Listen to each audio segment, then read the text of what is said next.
back, everybody, to I Played a Thing, Clockwork Knight 2. This is a game that was released by Sega in 1995 in Japan and Europe, and 1996 in the US on the Sega Saturn. Depending on who you talk to, it's either the sequel to Clockwork Knight 1, or part of a single game split into two for development reasons. Anyway, sorry this iPad is late, but I've had something that's kinda taken me over. Yeah, sorry about that. But check out my wizard character, it's actually pretty cool. Well, anyway, these are the continuing adventures of Pepperouchau. They've already gotten the princess back, but she can't wake up. Whatever will they do? Anyhow, something a little interesting about this game is what you're seeing right now is what you first see when you load up the game. However, this is not actually Clockwork Knight 2. This is a wrapper they threw onto Clockwork Knight 2. You'll see when we press start, we actually skip to the menu. Anyhow, as you can see here, there's a separate box that lets us start part 2. There's also a mode called Bosses Galore that lets you do a boss rush anytime you want. And we have a movie viewer that lets us watch any of the movies that we've unlocked, including all of the movies from the previous game. But we've already seen those, so we're going straight to the new game. Thank you very much. We intend to go for it. Now, this is the actual Clockwork Knight 2 game. I have no idea why they threw the wrapper on it, but it's there. And that's a bunch of nightmare fuel there with Pepperouchau on his horse. If we go to the options, you can see here that we can set the difficulty, the number of players, and we can also map the controls. I'll just give myself 6 characters here. Keep the default controls, and we'll go on. And let's start the game.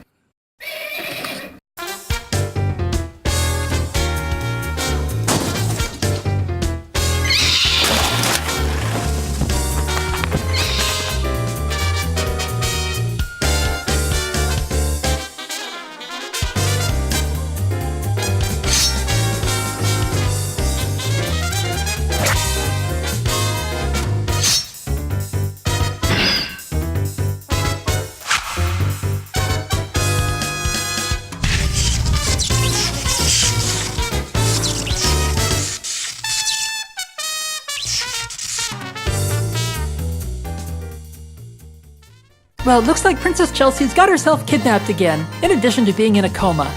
This sends Pepperouchau and Sir Ginger off on their next adventure. The first thing I want to talk about are some of the improvements that they've made to this game. First of all, the levels are a lot longer than they were before.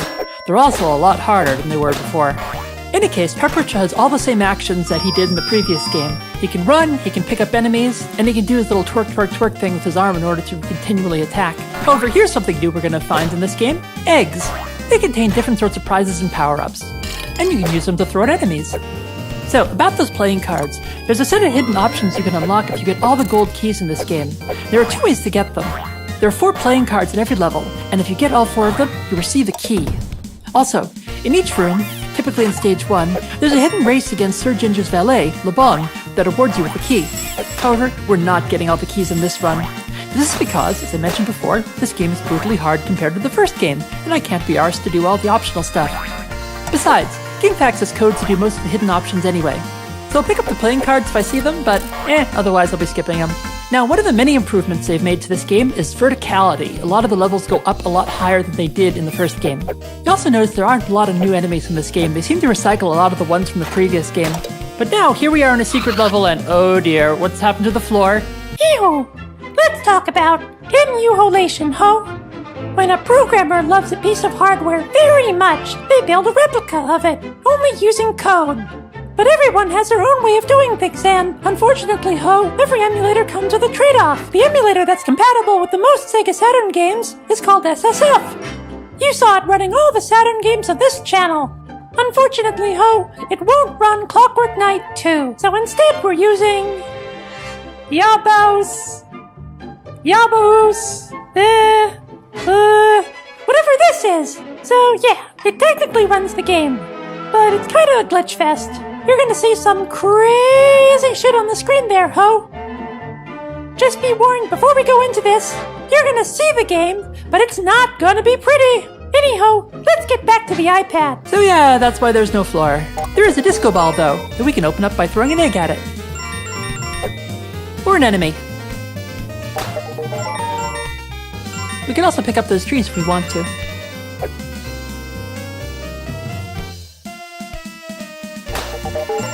As you can see, the disco balls don't actually give us anything that's fantastic, just coins and stuff. You can actually use coins in this game to buy continues.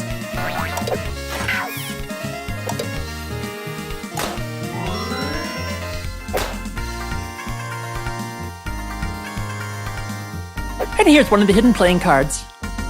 See, if you just walk by it, it doesn't do anything. You have to actually run by them in order to activate them. This can cause a bit of trouble in some of the later levels, as it can be difficult to get a running start before going by some of them. Let's head back to the main level, where there's an actual floor. Now you see we skipped ahead a bit. And I can actually pick up one of the trees here. As you can see, we can use it in order to destroy an enemy. Now let's go back and see the area that we skipped over. In order to get over this area, we need to raise those blocks up so we can use them as a platform. Momentum is kind of tricky in this game. I'm never quite sure when I'm in an enemy's hitbox and when I'm not. We'll just raise up these platforms as well. And we got another positive sphere that makes us invincible. Another addition you see they've added to this game are slopes. First game didn't have them. And believe me, this causes quite a bit of trouble in some of the later levels because a lot of the enemies are not designed to be encountered on slopes. And we're back to the tower where we started. As you can see, the egg has respawned, but when we break it, it doesn't give us anything. So let's head back where we came from. Raise the platform again. Now you see that hole we just walked over? We could actually fall into it, and it would take us to another secret area that would lead to another playing card. But as I said, can't be ours. No new enemies have respawned, so we don't have to worry about it.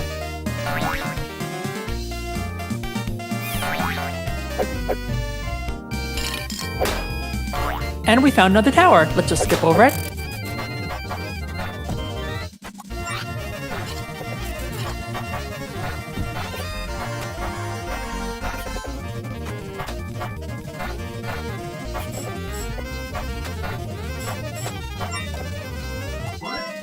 And now we're going to another secret area that's hidden up in the clouds, just like the first game had. One consequence of the game's levels being a lot longer is that your timer tends to be more of an enemy than it was in the previous game. In the previous game you had loads of time to get from point A to point B, but here, you need every clock that you can pick up on the way to delay that timer.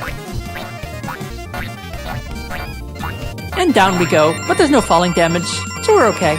Look at that, we pushed the timer back to 3 minutes. Not so necessary on the early levels, but very much so in the later ones. And another playing card for us.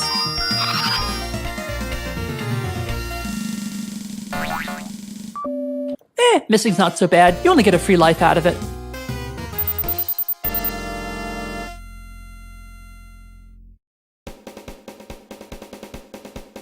Just like the first game, every room has 2 levels and then a boss. Now we're off to stage 2. In this stage, we're going to be riding on Baru, Pepperouchau's mighty steed, along a track, much like we did in the first game with the trains. We're able to jump, and we can use Baru's head in order to destroy enemies in front of us.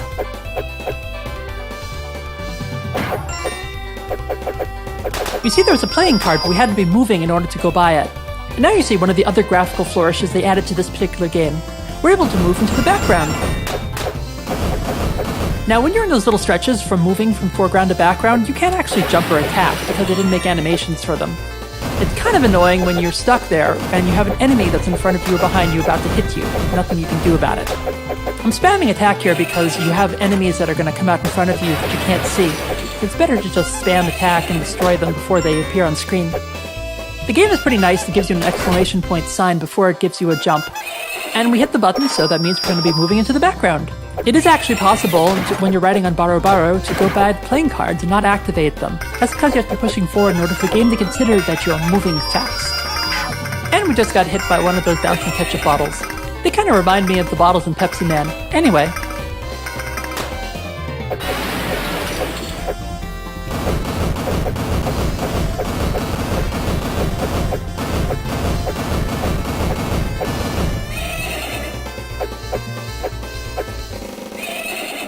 Aw, missed again. Baru doesn't mind though. Baru's crazy. Did you see Baru's head in the intro? Oh my god. Now we're off to the boss.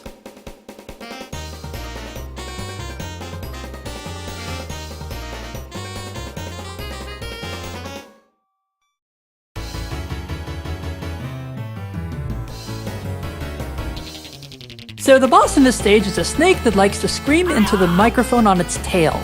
It's made up of sprites that move around in a 3D space to give the illusion of it being a continuous snake, but it looks pretty dated now. One of the problems with using these sprites is that you can't really tell when it's at a depth in which you can actually hit the tail. Obviously the microphone is the weak spot on this boss. So one interesting fact about this boss is you can actually control it with player 2. If you put in a controller and hit start at this point, you can actually control the snake with the other controller. There's no real point to doing so, there's no win state, it's just a fun little feature.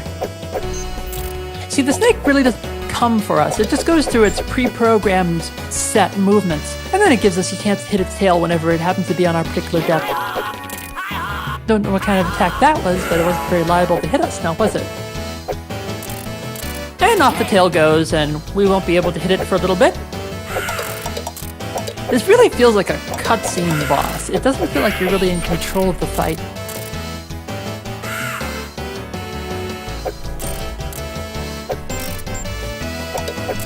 And now the boss cycle has completed, and it will continue to do the same thing over and over until we kill it.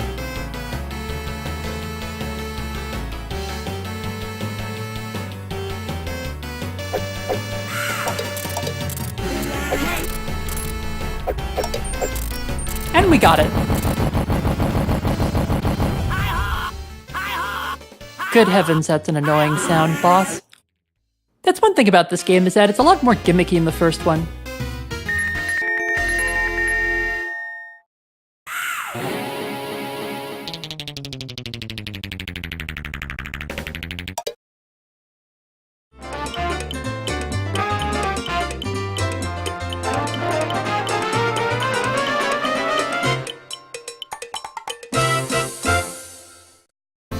Oh, I bet you thought we weren't gonna get this again. Here it is, Saltian Roulette. Welcome back, let's do this. We know how it works. 15 coin gets us a run in your roulette wheel. So we got plenty of coins, let's do 15.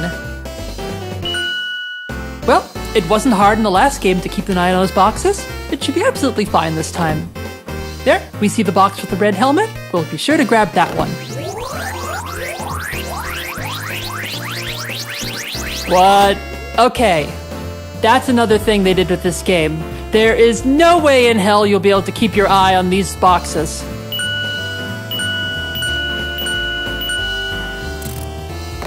Unless you cheat with save states like me.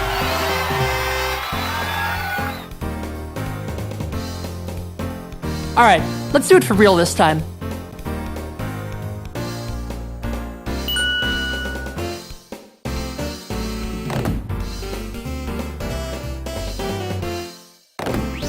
I don't see how they expect anyone to actually follow the boxes in this game.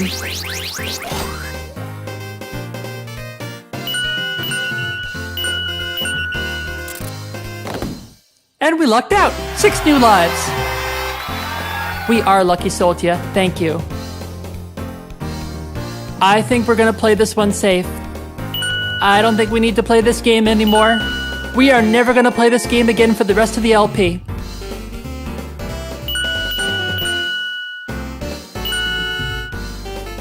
Thank you very much, Soltia. Thank you very much, everybody. Now, before we leave today, I want to show off another Easter egg that's in this game. You can use a code at the beginning of this game to play as Sir Ginger instead of Sir Pepperouchau. Even better, Sir Ginger starts with the TV fight from the end of Clockwork Knight 1. In fact, a little different, because the TV boss didn't do that particular animation in the first game. Kind of an interesting remix. This is actually part of the Bosses Galore mode that I showed you in the beginning of the game. In Bosses Galore mode, you can select either Pepperouchau or Ginger and fight all the bosses from both Clockwork Knight games. As a reward, you get a new minigame, and see the early development video that I showed you at the beginning of this video.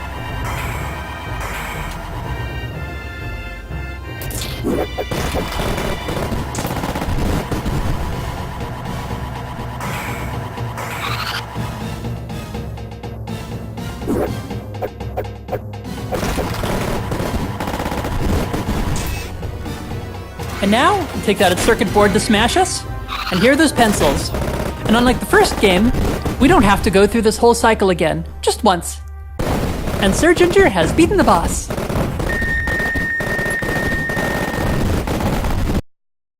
And then, that's right, You get to play as Sir Ginger throughout the entire game. As you can see, he's a little faster than Pepperouchau is.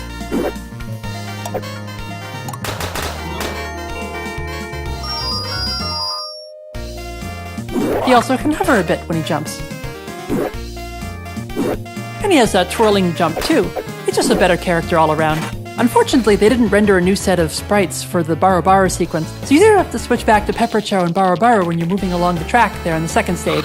But in any stage that doesn't have Baro, use Sir Ginger. In fact, here he is in the boss stage. Another one of Ginger's moves, makes him superior to Pepperouchau, is that he can spam his attacks.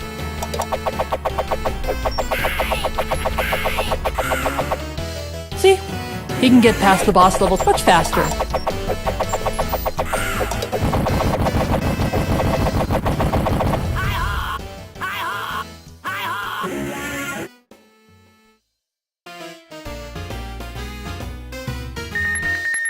And that's all for today. Thank you very much, everybody. Thank you for following this IPAT, and I'll see you next time.